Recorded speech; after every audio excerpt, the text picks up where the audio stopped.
What's up, everybody? Danger Rock here. Today we're going to be taking a trip to the 90s because today we're going to be looking at Toybiz's 1994 Superposable Spider-Man from Spider-Man the Animated Series. This is a really superposable action figure. Today we're going to be taking a closer look at him and see how he looks with all his great detail and everything. And what we're going to do is compare him to some other superposable Spider-Mans that we have. Taking a closer look at the figure. I really like this figure. It's very reminiscent to the cartoon. As you can see, he's got a really big chest proportions here. And you could tell when you just look at his mask and his costume that this is Spider-Man from that 90s cartoon, which I feel like this figure still holds up to this day. He's a really great figure. Just taking a look at the detail on his mask right here with the web lines on it, I would say it looks just like in the TV show. And I like the way the spider on his chest, it isn't too big or too small. I feel like they nailed that down just right. And if we just look at his proportions, just when we turn him over, I like what they did with the spider on the back. It actually moves because he does have chest articulation. But this guy is really awesome. So all the articulation you get with this guy is you can fully rotate his head a full 360.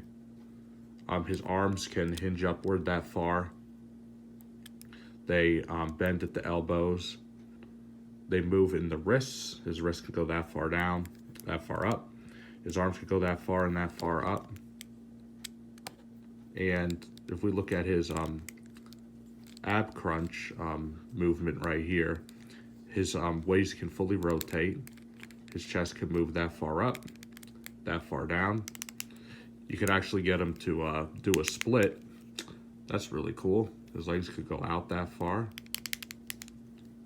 They could go in that far. They bend at the knees and the feet. So that's pretty cool. The only dislike I have about the figure is that these ball joints right here are visible. As you can see, you can see two silver dots right there. And if we turn them over, we could also see another two of these right there. So that's my only complaint about the figure. I don't really have too much of a complaint. He's only standing at 3.5 inches tall, but that's actually okay for me because I'm going to have him displayed with all my other 90s Spider-Man figures. But what I want to do is, for a very interesting comparison, we are going to bring in another 90s Spider-Man. And for comparison, here's where this gets very interesting. He's also superposable, but there are a lot of differences. As you can see, there are differences in the mask. The spider on his chest here is a lot smaller right there. The red is a little bit more lighter on this one. It's a lot darker on that guy right there. And his hands, over here he has a fisted hand and a thwipping hand, and here he just has two grappling hands. But he does have all that good articulation that this guy has right here. Bend his elbows, you can bend his wrists, you can fully rotate his head. His legs can kick outward that far, they can go that far back. And his knees do bend, and he does have foot articulation. And this guy has peg holes at the bottom of his feet. This guy has peg holes at the bottom of his feet as well. And I feel like the spider on the back of this guy is a lot bigger. Or actually, it's just a little bit bigger actually, but he still looks pretty good, I'll say. And if we just put these two guys next to each other, what's kind of interesting is you can tell that they are completely different. And what we're going to do now is, this gets really interesting. because since we're on the topic of 90s Spider-Man figures, here I'm going to bring in the Spider-Man 2099, which I've already reviewed. And let's just move these guys over a little bit more, because here's where it gets really interesting. And here we've got yet another 90s Spider-Man figure in a completely different design. But I do think it looks pretty cool. And to make things even more interesting, here we got another 90s Spider-Man figure, which this one's actually a really good one. This one comes with the web dart. And to top that off, here we have another 90s Spider-Man figure with his 6 arms. So that's really cool. And we also got this guy right here, which I think he's pretty cool as well. It's a completely different one now.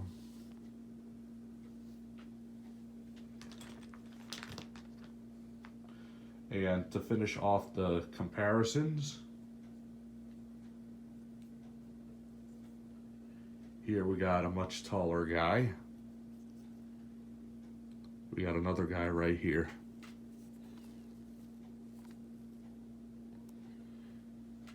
So it appears we got a Spider-Man army, which it's pretty much these two figures right here and the 6-arm guy that got all that really good articulation. But what's interesting is this guy here is also a 90s Spider-Man, but he uses a completely different mold. This guy right here reminds me more of the McFarlane style Spider-Man, and this one right here reminds me of another artist in the Spider-Man comic books, which I can't really remember his name at the moment, but this guy right here is a completely different design. I don't remember this design in any other comic books. But regardless, though, I do like it. I think it looks really cool. This figure's got some pretty good articulation as well. He just doesn't have like that waist rotation, but he does bend at the elbows and bend at the knees and his feet. He doesn't have any waist or torso articulation, but I still think he's pretty cool. So now going back to the figure that we were reviewing.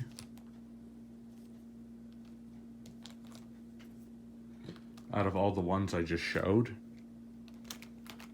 this one is still my favorite out of that pile, because I just feel like he has like more of a 1994 Spider-Man look, in my opinion. It could be just me. The other ones kind of do also, but if you look at the chest proportions and the mold of this guy, I feel like Toybiz really had the molds back then, and this one pretty much does it for me. Like if I had all those other guys on the shelf, I would just go to this guy because this guy is my favorite among those. So I couldn't recommend it enough. I would definitely find this figure on eBay or Mercari or anywhere you could just try to get him. He's not really too hard to find, so you shouldn't really have too much trouble finding him. I totally recommend him. So this has been my review of the Super Poseable Spider-Man from Spider-Man the Animated Series made by Toybiz. If you like this video, please leave a like. Please subscribe to my YouTube channel. And once we reach 1,000 subscribers on this channel, I will be doing a full collection video, so stay tuned for that. Let me know in the comments down below, what do you think of this figure? What do you think of the other figures that I just showed, and which one's your favorite? I really look forward from hearing from you guys. Thank you guys for watching as always, and I'll see you guys on the next video review.